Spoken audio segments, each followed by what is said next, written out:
This week at Starbase, SpaceX shifts their focus towards preparations for Flight 13, and some hardware says goodbye to Texas as it heads off for the Space Coast. So let's dig in and take a closer look.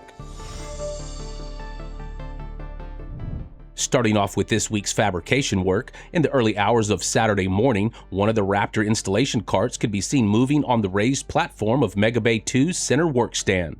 It's not entirely clear what workers were doing with the cart, as it was underneath Ship 41, which has just recently completed stacking. It could be that the cart was being used to install hardware ahead of the vehicle's upcoming cryoproofing and puck shucking tests. On Thursday, one vacuum-optimized and two sea-level Raptor 3 engines were moved into Megabay 2.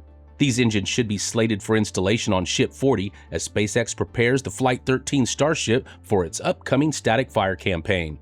Around that same time, a super heavy liquid oxygen landing tank was moved from Star Factory to Megabay 1 for installation inside the main oxygen tank on Booster 21. The uninterrupted continuation of stacking operations with this latest first stage would seem to be a good indication that SpaceX has already implemented any needed hardware fixes to address the booster issues from Flight 12, or that they are at least far enough along to not need to slow production. On Friday, 3 more Raptors, 1 sea level and 2 vacuum, were transported into Megabay 2 for installation on Ship 40, rounding out the vehicle's complement of 6 engines. Also on Thursday, bridge crane rails were spotted being offloaded and staged for later installation inside Gigabay as this latest addition to the massive rocket production facility continues to take shape. Over at the Massey Outpost on Saturday, a crane was spotted lifting a pair of actuator test frames at the ship testing station. These frames are installed over the hydraulic thrust rams on the test stand and are used to verify that everything is working and calibrated properly prior to a ship being installed on the stand. On Monday and Tuesday, both a booster and a ship transport stand were rolled out of the Sanchez site and taken away up Highway 4. These stands were leaving Starbase and heading to the port of Brownsville to be loaded onto SpaceX's newest barge, You'll Thank Me Later, to be transported to SpaceX's facilities in Florida. Down the highway at the launch complex, work continues to assess and repair any impacts from the recent launch and ensure that the site is ready for the next one. On Saturday, a crane was used to remove the landing rail from the starboard chopstick on Tower 2. And a few hours later, the companion hardware on the port chopstick was also lifted free. As the landing rails were never intended to be used on Flight 12, it's not immediately clear if there was some damage by the passing rocket or if these are planned upgrades for the arms. On Monday, an excavator and a telehandler were seen working together to clean up the destroyed section of the Pad 2's retaining wall and also drive steel sheets into the earth to at least temporarily serve the same purpose. On Tuesday, with the landing rails still removed from the chopsticks, SpaceX put the arms through 2 rounds of actuation testing with the break in between to tie down a loose strut.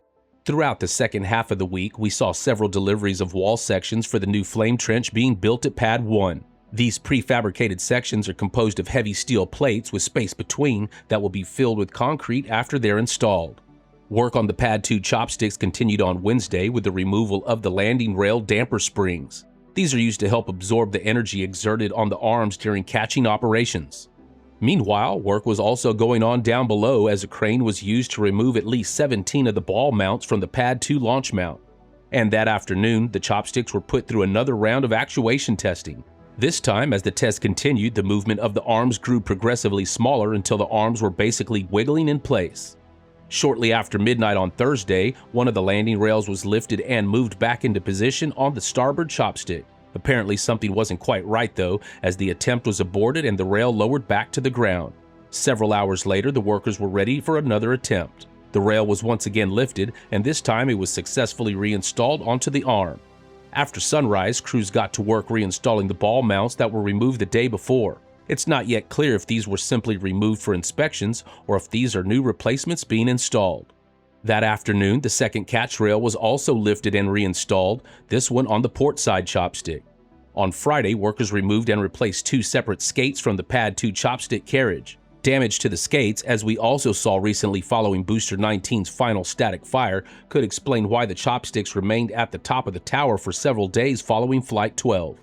At the Massey Outpost on Monday, the booster liquid oxygen landing tank test article and the B-18.3 test tank were both put through a fresh round of cryogenic testing, while SpaceX continues verifying the Flight 3 design, possibly including some adjustments based on the data from Flight 12. Back up the road at the build site, the booster thrust simulator was moved from the Sanchez site to Mega Bay 1 as SpaceX prepares for initial testing of Booster 20. That afternoon, the Flight 13 Super Heavy emerged from the booster bay for the first time. Just after midnight, the rocket was rolled through the Sanchez site and out onto Highway 4 for the trip to the Massey outpost. The voyage hit a bit of a snag in the middle, however, as one of the transporters apparently broke down on the road. Following some on-site repair work, the booster eventually arrived at the test site more than 6 hours after beginning its journey. Next up will be cryoproofing and puck shucking to verify that the vehicle systems are working properly. Shifting about 1,000 miles to the east, the great Greg Scott once again brought us photos showing how SpaceX is making steady progress on the buildup of their new facilities at Space Launch Complex 37. After taking over the pad from United Launch Alliance following the sunsetting of their Delta IV Heavy rocket that launched from the site, SpaceX has spent much of the interim removing the old infrastructure from the site. They have since begun the long process of building up the site, which is expected to eventually host 2 Starship launch pads as well as 2 additional dedicated catch towers. We can see that the massive Liebherr LR-13000 crawler crane has finally raised its boom into the Florida skies in preparation for tower stacking. Next to the crane, we can also see the concrete base of the first tower has taken shape, paving the way for stacking operations to begin in the near future. Across the pad, individual modules for the new tower are already staged, having been relocated from the assembly area at Roberts Road earlier this year. We can also see that crews have continued to work on the modules at the launch site, with cladding now visible on some of them. With the greater capacity of this crane versus the ones used to build the other towers, SpaceX has the extra margins to do more of the outfit on the tower prior to stacking.